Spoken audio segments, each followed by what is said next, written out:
Hey everybody, welcome back to the Clayton Britt Show. Today's episode will be a Game 4 NBA Finals recap and a Game 5 preview. The Warriors won Game 4 and tied up the series 2-2. The final score was 107-97, and it was all about Steph Curry.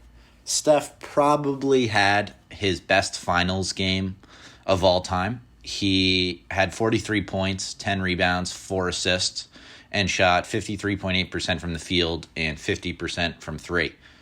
Steph was on fire. And what the Warriors did is they took a lot of the offense and they switched it a little bit and made everything run through Steph. So I would be interested to see a usage rate stat for Steph, because it definitely felt like it was a lot higher. But Steph was in attack mode really since the start of the first quarter. He got his foul, his first one 1:10 in, and then went right down the court and started attacking and started getting fouls on everybody else. Despite Steph's amazing shooting, I thought the Celtics actually played good defense against Steph, which is a credit to Steph's greatness when you can score 43 points and shoot 50% from the three against one of the best defensive team in the league. And I thought they played good defense on him. I mean, the amount of possessions where the Celtics were all over Steph, having 2 guys, 3 guys, 4 guys in his face, and guarding him on a different possession was actually ridiculous. So credit to Steph Curry. I thought this was a classic game of great offense beats great defense, because I thought the Celtics defense actually played pretty well, because, I mean, normally if Steph's going to get 43, the Warriors are going to be probably north of 110 points, and they were south of 110 points with 107. But Steph was so hot that it was the end of the third quarter. Gary Payton had a wide open three-pointer, and instead he passes it off, gives it to Steph, sets a little pick or screen, and then Steph drains the three. So just incredible performance by Steph, put the team on his back. So that's why he's Steph Curry, and I should have trusted my gut. At the end of last show, I talked about how you want to bet on Steph Curry in these moments, and I didn't listen to myself, and I picked the Celtics, and I was wrong. So credit to Steph. He's great. This is why he's a top 15 or top 10 player of all time, and and so now kind of taking a step back, you got to start with Steph after a game like that. It was a really close game. I thought it was definitely the best game of the series so far. The Celtics were kind of settling for threes for most of the game, but they were making them. And then in the last 5 minutes, when it's a really tight game, they were not making them. And then I think they went 1 for 10 on their last 10 shots, which you really cannot do. But I thought the problems for the Celtics partly stemmed because of their offensive rebounding. Their big men did not play well. They got out-rebounded by the Warriors, which should never happen given the size discrepancy. And so all the second-chance opportunities you're having where you're going to get an additional 10 points a game because you're going to convert on probably 5 of those extra possessions that you get were not there. However, they still hung in there despite Steph being on fire. So, I mean, when your leading scorer has 23 points and Steph has 43 points, it's probably not going to cut it. But they were only down 1 going into the fourth. With 9 minutes left, the Celtics had a ton of momentum, and I was convinced they're going to win. And then they're leaking oil, and Marcus Smart hits a huge 3 to put them up 4 with 5 minutes left. And I'm like, okay, they can do this. It's one man versus the Celtics. They can do this. And then they did what the Celtics do, which is they settled for threes. And when the threes are going in, they're great. Like game 1, they win. But when they're not going in, it's not great. And so it was a classic. I think it was a classic example of the Celtics not having experience. Also with how they run their offense. I think their offense creates a ton of those shots, and I think their coach Ime does a great job of encouraging them to shoot them. But you have to not settle. You have to attack. Even if you miss a layup, it's okay. You still could get a foul called and all those things. But you have to attack. You have to. I actually am frustrated talking about this because I feel like I'm a broken record. I've been saying for a month the Celtics need to attack, but not just to kick out. And Tatum was a prime example of that. I think it was Van Gundy that had a really good line about Tatum.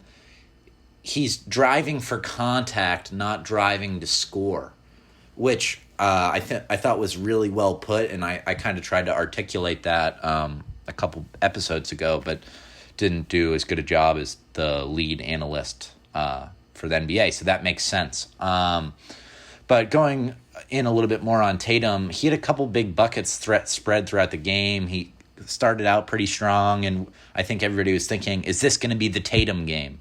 And then it was, is this going to be the Tatum versus Steph game? And it was not. He just wasn't. He's not playing up to the potential that we know he has because we've seen it, and we've seen him do it on the biggest and brightest stages versus the best players in the world. So I can't really make any excuses for him except he needs to play better. We know he can do it. We're not asking for too much, maybe 28 points, something like that. Maybe don't miss so many layups. So it's frustrating because I just sound like a broken record with all these Celtics takes. And he was still fine defensively, but he's supposed to be a superstar, and he's not playing like one.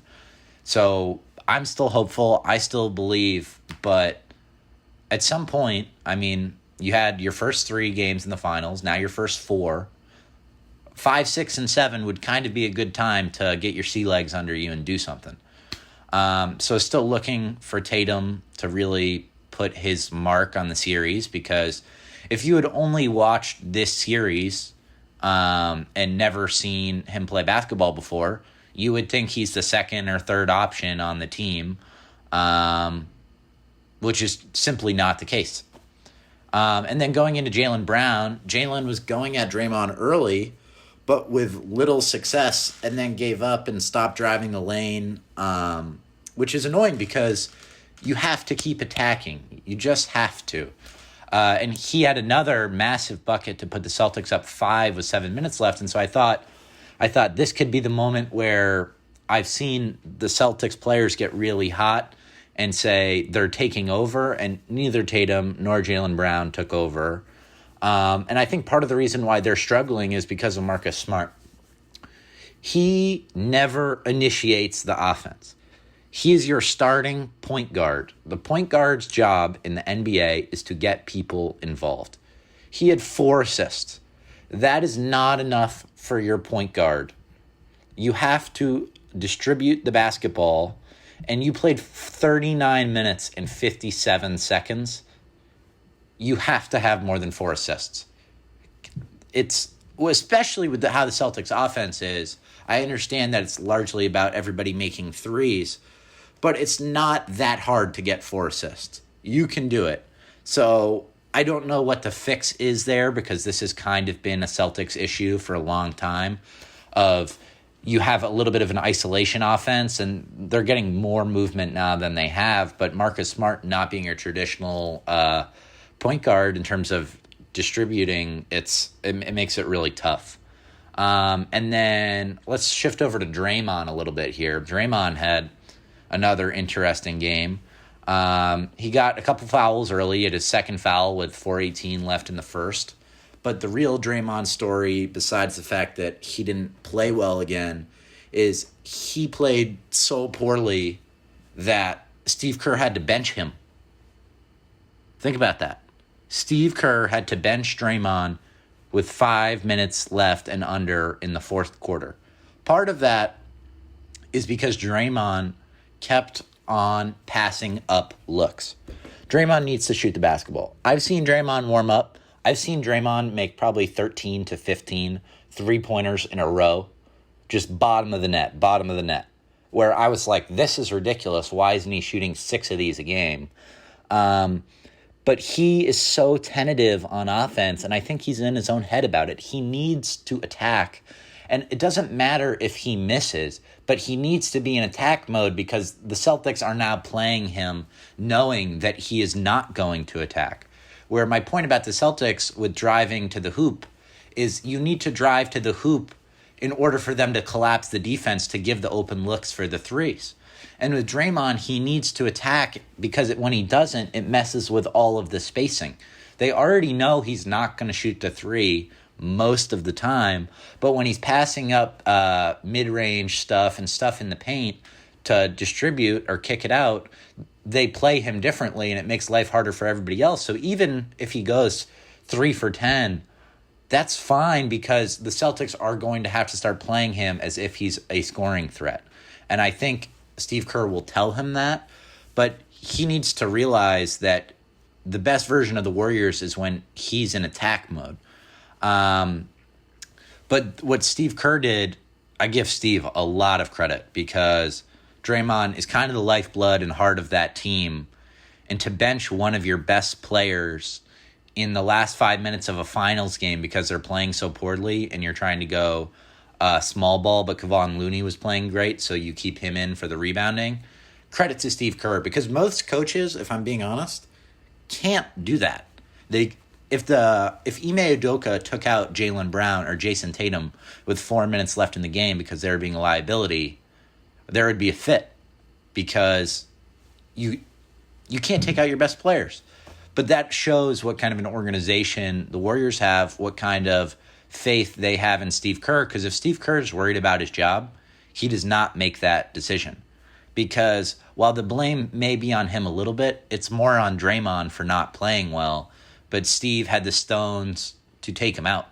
But I think while Draymond definitely did not play well, he's still contributing on defense. So I saw a good stat, which is Tatum and Brown, when defended by Draymond, are 10 of 33 shooting, which is 30.3%, and 2 of 14 from 3.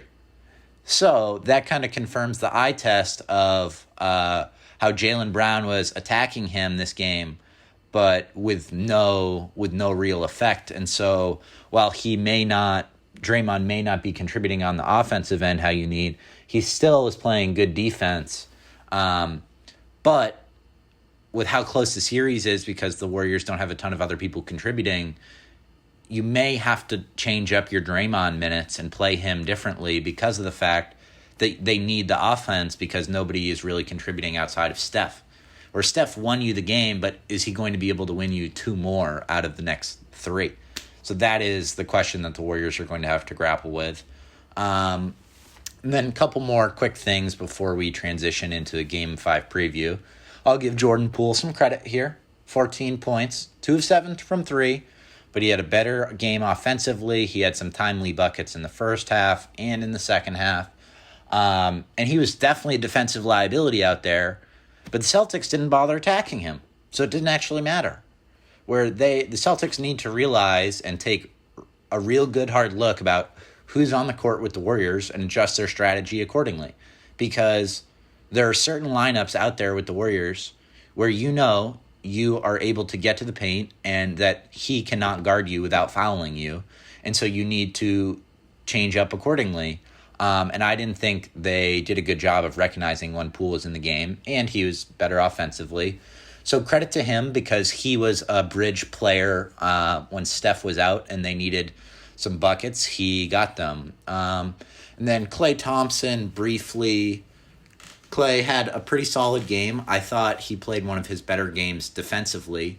A little bit shades of old Klay Thompson, where he was a lockdown defender and you put him on your best scoring threat and you let Steph go for 35 and then you put Klay on your best defender and Klay gets 20 to 25. And so I thought Klay again had timely buckets. He hit a couple big threes in the fourth quarter. But I thought his presence defensively was almost more important than his presence offensively because it was a real reason why the Celtics were struggling so much. So credit to Klay on that. Also, the Warriors started Otto Porter Jr. instead of Kevon Looney to get some additional offense. But the Celtics came out hot, so they transitioned out of that after 4 minutes. They also did a way better job rebounding. Wiggins had his career high in rebounds, so credit to Wiggins. But as Draymond said in his podcast, which is pretty funny, is that him, Steph, and Wiggins were talking in the locker room, and somebody had mentioned the stat that it was Wiggins' career high rebounds was 16. And Steph's like, that's great, nice job, but that's pathetic that his career high is 16 rebounds. So I thought that was a funny little comment by Draymond there. But previewing Game 5 now, we saw the lineup adjustments that the Warriors made with Otto Porter Jr. and no Draymond towards the end of the game. So I think it's going to be really interesting to see what the Warriors do. But now they have answered some of my questions where I talked about how I thought the Warriors' issues were personnel issues and how they didn't necessarily match up and how they were going to have to change something up, but I didn't know what it would be. Well, we found out what it was. He made a couple big adjustments of one, no Draymond, putting Kevon Looney in that closing lineup. I think they played Jordan Poole a little bit more, but they offset his minutes so that he wasn't out there as much as Steph. Wiggins actually played more than Steph, which is surprising. So really great job for Wiggins. Wiggins was a team high plus 20.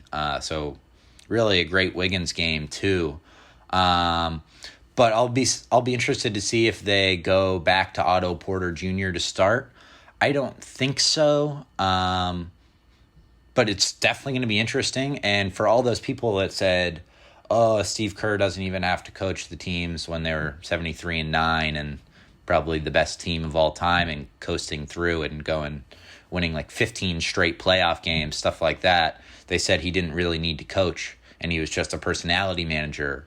Well, he is certainly getting his money's worth for coaching now. He is pulling all sorts of strings. So credit to Steve Kerr again. I mean, I haven't really had much bad stuff to say about Steve. I thought he's been making great adjustments. And then going for the Celtics here, I think, well, they need to have a better game offensively. That's number one, plain and simple. You cannot have nobody over 25 points. Jaylen Brown and Jason Tatum need to say, I really am that guy. I am him. And step out there and take over because they are talented enough to do it. They both get hot enough to do it, but neither of them have done it for a whole game. They've done it for a quarter. They've done it for a half, but they have not done it for a whole game, and I need to see it. But if I'm the Celtics, I'm still not terribly upset because, well, I guess I am pretty upset. But the series is tied at 2, which is fine. If you would have said 2-2 for the Celtics before the series starts, they would have taken that for sure. But Steph had maybe his best finals game ever, and you still could have closed that game with no player scoring over 25. So I think they got to realize that they're close and that they can still execute this. And the Warriors, there was such a big momentum shift because the Celtics could have gone up 3-1. But the Celtics have played great on the road, and the series is tied. Like, the Celtics just got their hearts ripped out, and the series is only tied. It's not like they're down 3-2, and now they have to win Game 6 and Game 7. So they're still in it. I still believe in them. But I believe that the Warriors are going to win the next game. I think the Warriors are going to win Game 5. I think the Celtics will hold serve and win Game 6. And then I hope the Celtics win Game 7, but I don't know. I don't have to make that prediction yet. But I think the Warriors are going to win. I think it's a close game. I think that the Celtics will keep it really close into the end, but then it's going to be a question of can they execute, which, frankly, they have not done a great job of. They've been very game on, game off, game on, game off. So hopefully they have a game on and they steal another one on the road, which would be fantastic. So I think it's going to be a great, great game. I'm really looking forward to it. And then one more quick note circling back about Steph. I thought this was a really big legacy game for Steph because they were not going to come back from 3-1 down in the finals. And it was a must-win game, and he didn't really have any teammates that were exceptional, and he single-handedly carried them and put them on his back and won them the game, which is what the greatest players do in the biggest moments. And so it was very LeBron-esque, except with Steph's style of play, but of taking a team that I did not think was as good of a team and carrying them and saying, it doesn't matter if you guys are going to execute, I will take us to the promised land. So full credit to Steph, an unbelievable game, unbelievable watch too. I love all the comments about the crowd being so loud and rowdy, and also respect the announcers defending Boston a little bit for their foul language. But yeah, thank you for tuning in and listening. Please subscribe. I will have another recap and preview out tomorrow after the game. Tonight's a big, big game. And talk soon. Thanks for listening.